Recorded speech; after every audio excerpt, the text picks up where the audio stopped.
कोकणातील प्रत्येक अपडेट जाणून घेण्यासाठी आजच माझे कोकणच्या सोशल मीडिया प्लॅटफॉर्मला लाईक, फॉलो आणि सबस्क्राईब करा।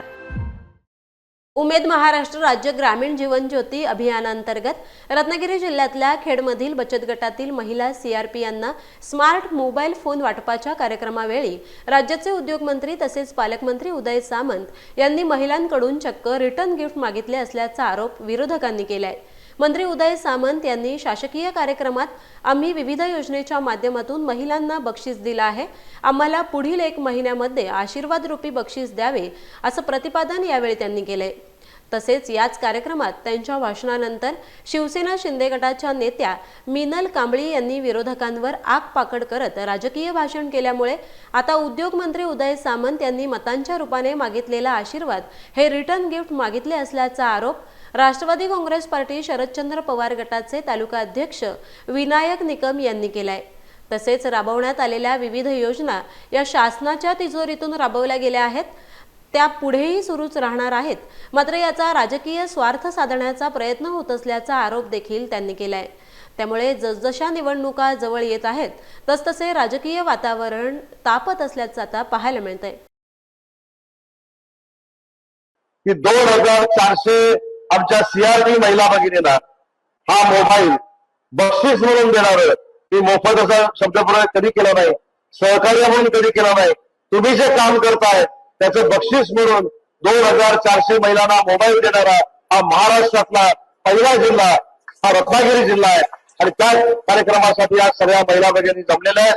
त्या कार्यक्रमाला आपण उपस्थित राहिला त्याबद्दल मनापासून मी आपल्याला धन्यवाद देतो आणि महिला भगिनींना हात जोडून विनंती करतो की जे सरकार तुमच्या सोबत आहे, ज्या सरकारने तुम्हाला सहकार्य केलंय, त्या सरकारने तुम्हाला बक्षीस दिलंय, त्या सरकारला देखील आशीर्वाद देऊन पुढच्या 1 महिन्याने आपण बक्षीस द्यावं। आणि आज आमच्याकडे शासनाकडून टॅब वाटप होता, केडर आणि कृषी सखी वगैरे म्हणजे पंचायत समितीच्या महिला आपल्या उमेद संस्थेचं जे काही बचत गट चालतात त्यांच्यासाठी वाटप होतं, टॅब वाटप, मोबाईल वाटप का तर ऑनलाईन काम जे आहे ते सोपं व्हावं महिलांना, याच्यासाठी ते मोबाईल वाटप होतं।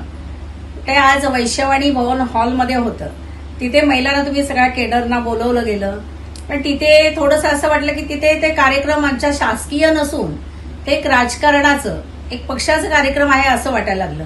कारण तिथे पक्षाचे सर्व पदाधिकारी आले होते आणि सामंत साहेब आले होते, ते तर पालकमंत्री आहेत। ठीक आहे, चांगलं आहे की महिलांना काहीतरी तुम्ही देताय, महिलांना सोपं होत आहे काम करायला, पण तो शासकीय म्हणून ठीक आहे, पण तिथे तुम्ही राजकीय विषय काढले नाही पाहिजे होते।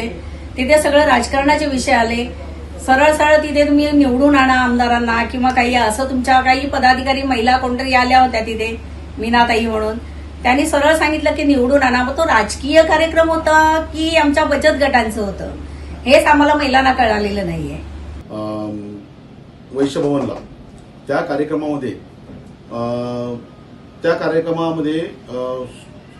स्वतः उदय सामंत व आमदार योगेश कदम हे स्वतः तिथे उपस्थित होते। आज बचत गटाच्या माध्यमातून उमेद या प्रक्रियेतून सर्व महिला तिथं आज जमलेल्या होत्या। म्हणजे हा कार्यक्रम शासकीय होता आणि शासनाचा कार्यक्रम असल्या कारणाने शासनाच्या माध्यमातून त्यांनी तिथे जे काही वक्तव्य करायचे ते बोलायला पाहिजे होतं, परंतु यांनी आज जे काही टॅप वाटप काही केलं ते शासनाच्या तिजोरीतून केलेलं आहे, शासनाच्या पैशातून केलेलं आहे। हे काय त्यांच्या काही वैयक्तिक पैशातून दिलेलं नाहीये, परंतु त्यांनी आव्हान करताना महिलांना सांगितलं की आम्ही तुम्हाला हे देतोय, तुम्हाला बक्षीस देतोय, तसं बक्षीस आम्हाला 2 महिन्यांच्या निवडणुका येतील त्यातून आम्हाला तुमच्याकडून हे आम्हाला बक्षीस मिळायला पाहिजे। म्हणजे आमच्या आमदारांना तुम्ही मतदान करा आणि त्याला निवडून आणा। म्हणजे हा शासनाचा कार्यक्रम होता की बचत गटाचा कार्यक्रम होता हेच काही कळत नाहीये। त्यामुळे याचा मी प्रथमतः निषेध करतोय।